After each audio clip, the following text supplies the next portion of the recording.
আসসালামু আলাইকুম। সংবাদে আপনাদের সবাইকে স্বাগত জানাচ্ছি। আমি ফিরোজ তোহা। শুরুতেই সংবাদ শিরোনাম। বাংলাদেশের সর্বশেষ গুরুত্বপূর্ণ আপডেট সংবাদে আপনাকে স্বাগত। শুরুতেই সংবাদ শিরোনাম, পরে বিস্তারিত। শুরুতেই জানাবো, গুমের মামলার তদন্ত দলকে হত্যার উদ্দেশ্যে বোমা পুঁতে রাখা হয়েছিল। গুমের মামলা তদন্ত করতে যাওয়া দলকে হত্যার উদ্দেশ্যে বোমা পুঁতে রাখা হয়েছিল বলে জানিয়েছেন আন্তর্জাতিক অপরাধ ট্রাইব্যুনালের চিফ প্রসিকিউটর তাজুল ইসলাম। রোববার ৬ এপ্রিল ট্রাইব্যুনালের ৪ মামলার শুনানি শেষে আয়োজিত সংবাদ সম্মেলনে এই তথ্য জানান তিনি। এবারে জানাবো, শহীদ মিনারে ২ দফা দাবি নিয়ে বিডিআর কল্যাণ পরিষদের অবস্থান।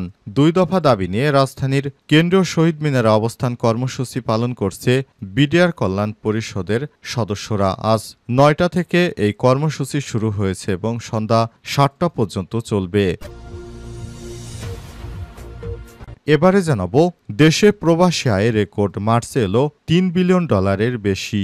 দেশের ইতিহাসে এই প্রথম রেমিটেন্স $৩ বিলিয়ন ছাড়িয়েছে। গত মার্চে এই রেকর্ড পরিমাণ রেমিটেন্স পাঠিয়েছে প্রবাসীরা। রোববার ৬ এপ্রিল বাংলাদেশ ব্যাংকের সর্বশেষ হালনাগাদ প্রতিবেদনে এই তথ্য জানা গেছে। এদিকে তালিকায় যুক্ত করা হচ্ছে আরও ৬০ লক্ষ নতুন ভোটার। দীর্ঘদিন পর ভোটার তালিকা হালনাগাদ করা হচ্ছে। বাড়ি বাড়ি গিয়ে নির্বাচন কমিশনের নির্দেশে এই ভোটার তালিকা করা হয়েছে। আর এই তালিকায় যুক্ত হচ্ছে আরও ৬০ লক্ষ নতুন ভোটার। এবারে জানাবো, শিবাজি নয় মারা গেছেন এসিপি প্রদ্যুমান।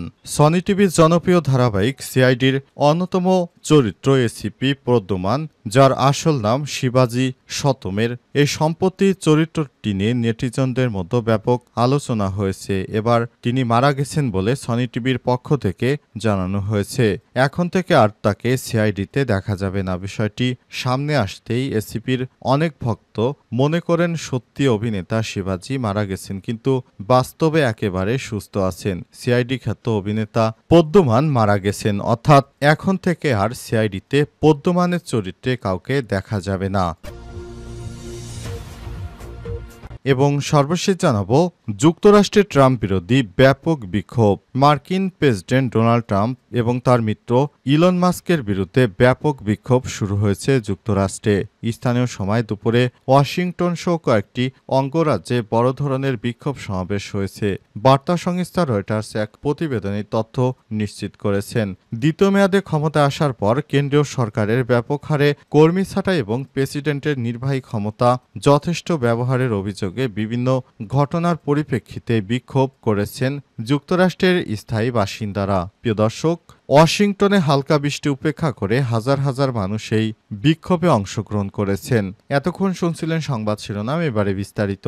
তবে তার আগে বন্ধুরা, অনুরোধ থাকবে এই সংবাদটিতে একটি লাইক দিন। এই চ্যানেলে আপনি নতুন হয়ে থাকলে আমাদের সংবাদটি দেখতে দেখতে চ্যানেলটি সাবস্ক্রাইব করে রাখুন। কমেন্ট করে বন্ধুরা আপনার মূল্যবান মতামত জানিয়ে দিন আপনি বিশ্বের কোন দেশ থেকে বা বাংলাদেশের কোন স্থান থেকে আমাদের সংবাদটি দেখছেন এবং শুনছেন। এবারে বিস্তারিত। গুমের মামলায় তদন্ত দলকে হত্যার উদ্দেশ্যে বোমা পুঁতে রাখা হয়েছিল। গুমের মামলা তদন্ত করতে যাওয়া দলকে হত্যার উদ্দেশ্যে বোমা পুঁতে রাখা হয়েছিল বলে জানিয়েছেন আন্তর্জাতিক অপরাধ ট্রাইব্যুনালের চিফ প্রসিকিউটর তাজুল ইসলাম। রোববার ৬ এপ্রিল দুপুরে ট্রাইব্যুনালের ৪ মামলার শুনানি শেষে আয়োজিত সংবাদ সম্মেলনে তথ্য জানান তিনি। চিফ প্রসিকিউটর বলেছেন, আমি সহ গুমের মামলা তদন্ত দলকে হত্যার উদ্দেশ্যে বোমা পুঁতে রাখা হয়েছিল, তবে কোনো ষড়যন্ত্র বিচার ব্যবস্থাকে বাধাগ্রস্ত করতে পারবে না। ট্রাইব্যুনালের বিচার নিয়ে দুর্নীতির কোনো প্রমাণ দিতে পারবে না কেউ। বিভাগীয় পর্যায়ে ট্রাইব্যুনাল তৈরি নিয়ে রাজনৈতিক দলের দাবির বিষয়ে তাজুল ইসলাম বলেছেন, এ বিষয়ে আমরা মন্তব্য করব না, কারণ আমার মন্তব্য করা উচিত হবে না। রাজনৈতিক দলগুলো তাদের দাবি জানাতে পারে। রাজনীতির কাজ হচ্ছে দেশকে নিয়ে ভাবা, ফলে তারা এ বিষয়ে ভাবতেই পারে। অপরাধের যে বিস্তৃতি তা বিবেচনা করে ট্রাইব্যুনালের সংখ্যা বাড়ানো যেতে পারে, তবে সারা দেশে ছড়িয়ে দেয়া কতটা বাস্তবসম্মত সেটা সরকার অবশ্যই চিন্তা করবে। চিফ প্রসিকিউটর আরও বলেছেন, একটা ট্রাইব্যুনাল অবশ্যই যথেষ্ট নয়, যেখানে আরও ট্রাইব্যুনাল হওয়া উচিত। সরকার এই ব্যাপারে ইতিবাচক চিন্তাভাবনা করছে। সহসাই অন্তত দ্বিতীয় ট্রাইব্যুনালের যাত্রা শুরু হবে বলে আমরা আশাবাদী বলে জানিয়েছেন আন্তর্জাতিক অপরাধ ট্রাইব্যুনালের চিফ প্রসিকিউটর তাজুল ইসলাম। বিশেষ করে শেখ হাসিনার দলবলকে বিচারের আওতায় আনা হচ্ছে। এজন্য যারা বিচার কাজটি করবেন তাদেরকেই বোমা মেরে ফেলার ষড়যন্ত্র করা হয়েছিল। শহীদ মিনারে 2 দফা দাবি নিয়ে বিডিআর কল্যাণ পরিষদের অবস্থান। 2 দফা দাবি নিয়ে রাজধানীর কেন্দ্রীয় শহীদ মিনারে অবস্থান কর্মসূচি পালন করছে বিডিআর কল্যাণ পরিষদ। রোববার সকাল 9টা থেকে শুরু হয় কর্মসূচি সন্ধ্যা 7টা পর্যন্ত চলবে বলে জানিয়েছে তারা। পরিষদ বলছে, তারা 2009 সালে পিলখানায় হত্যাকাণ্ডের সাবেক বিডিআর, বর্তমান border guard of Bangladesh BGB ক্ষতিগ্রস্ত সদস্যদের প্রতিনিধিত্ব করে। পরিষদের 2 দফা দাবি হল, চাকরিচ্যুত বিডিআর সদস্যদের সব সুযোগ সুবিধা চাকরিতে পুনর্বহাল করা এবং জামিন পাওয়ার পরও মুক্তি না পাওয়া বিডিআর সদস্যদের মুক্তি দেয়। এর আগে শনিবার জাতীয় প্রেস ক্লাবের সামনে এক সংবাদ সম্মেলনে কর্মসূচি ঘোষণা করে পরিষদের নেতৃত্ববৃন্দ। তারা বলছে, অচিরেই যারা বিডিআর বিদ্রোহের সঙ্গে জড়িত ছিল কিন্তু এখনও জামিনে মুক্তি পায়নি, তাদেরকে অবশ্যই দ্রুত সময়ের মধ্যে জামিনে মুক্ত করতে হবে। তা না হলে তারা আর কতদিন জেল হাজতে থাকবে। খুব দ্রুত সময়ের মধ্যে তাদের মুক্তি চাওয়া হয়েছে। এছাড়াও তারা বিভিন্ন ক্ষতিপূরণ চেয়েছে এবং নানা বিষয় নিয়ে তারা এই বিক্ষোভ কর্মসূচির আয়োজন করেছে। দেশে প্রবাসী আয়ে রেকর্ড, মার্চে এলো $3 বিলিয়ন বেশি। দেশের ইতিহাসে এই প্রথমবারের মতো এক মাসে রেমিটেন্স আসার পরিমাণ $3 বিলিয়ন ছাড়িয়ে গেছে। গত মার্চ মাসে এই রেকর্ড পরিমাণ রেমিটেন্স পাঠিয়েছে প্রবাসীরা। রোববার 6 এপ্রিল বাংলাদেশ ব্যাংকের সর্বশেষ হালনাগাদ প্রতিবেদনে এই তথ্য জানা গেছে। এর আগে গত ডিসেম্বরে $2.64 বিলিয়ন রেমিটেন্স এসেছিল দেশে। চলতি অর্থবছরের প্রথম মাসে জুলাইয়ে 191 কোটি 37 লক্ষ 70 হাজার ডলার রেমিটেন্স এসছে।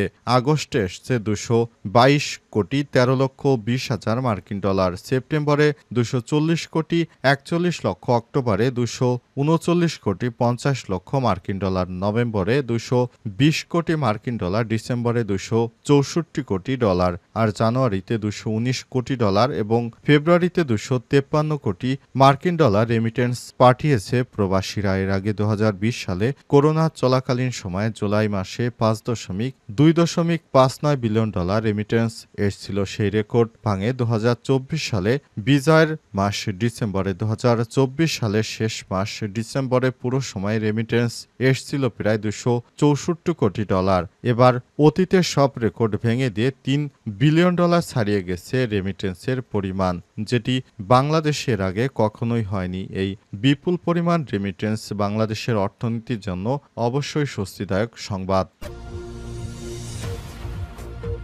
তালিকায় যুক্ত করা হয়েছে আরও 60 লক্ষ ভোটার। নির্বাচন কমিশন ইসি ভোটার তালিকা হালনাগাদ কার্যক্রমের তথ্য অনুযায়ী নতুন করে বাংলাদেশে 60 লক্ষ নতুন ভোটার যুক্ত হয়েছে। সে সঙ্গে ভোটার তালিকা থেকে 20.5 লক্ষ ভোটারও বাদ হতে পারে। সম্প্রতি মাঠ পর্যায় থেকে আসা তথ্য একীভূত করে প্রতিবেদন তৈরি করেছে জাতীয় পরিচয়পত্র নিবন্ধন অনুবিভাগ এনআইডি। এনআইডির প্রতিবেদন থেকে বলা হয়েছে, পর্যন্ত মোট 60,832 জন এর মধ্যে তথ্য সংগ্রহ করা হয়েছে। এর মধ্যে পুরুষ ভোটার রয়েছে 28,29,228 জন, নারী ভোটার 31,70,549 জন, হিজড়া 1,055 জন। তাদের মধ্যে ছবি তুলে আঙ্গুলের ছাপ দিয়ে নিবন্ধন সম্পন্ন করেছে 49,095, 49,95,024 জন। এছাড়াও মারা যাওয়া 20,53,526 জনকে ভোটার তালিকা থেকে বাদ দেওয়া হবে, যার মধ্যে পুরুষ মৃত ভোটার বাদ যাবে 11,81,200 জন, মৃত নারী বাদ যাবে 8,71,500,750 জন এবং হিজড়া মৃত ভোটার তালিকা থেকে বাদ দেওয়া হবে 573 জনকে। জানা গেছে, নিবন্ধন কার্যক্রম চলবে আগামী 11 এপ্রিল পর্যন্ত। এই সময়ের মধ্যে যারা বাদ পড়েছে, যারা অনলাইনে ফর্ম পূরণ করে নিবন্ধন কেন্দ্রে গিয়ে ভোটার হতে পারবেন। ভোটার তালিকা হালনাগাদ নতুন ভোটার হওয়ার জন্য কিছু কাগজপত্র তথ্য সংগ্রহ দিতে হয়। এর মধ্যে রয়েছে 17 ডিজিটের অনলাইন জন্ম সনদের কপি, জাতীয় নাগরিক সনদের কপি, নিকটাত্মীয়র এনআইডির ফটোকপি, পিতামাতা ভাই বোনের প্রভৃতি। এছাড়াও রয়েছে এসএসসি বা দাখিল বা সমমান, অষ্টম শ্রেণী পাশে সনদের কপি, ইউটিলিটি বিলের কপি, বিদ্যুৎ বিল, পানি বিল ইত্যাদি। যে কোনো একটি ভোটার তালিকার সময় কিছু বিষয়ে সতর্ক থাকতে বলেছে ইসি। এছাড়াও এই বিষয়টি নিয়ে আরও সঠিকভাবে কাজ করছে নির্বাচন কমিশন।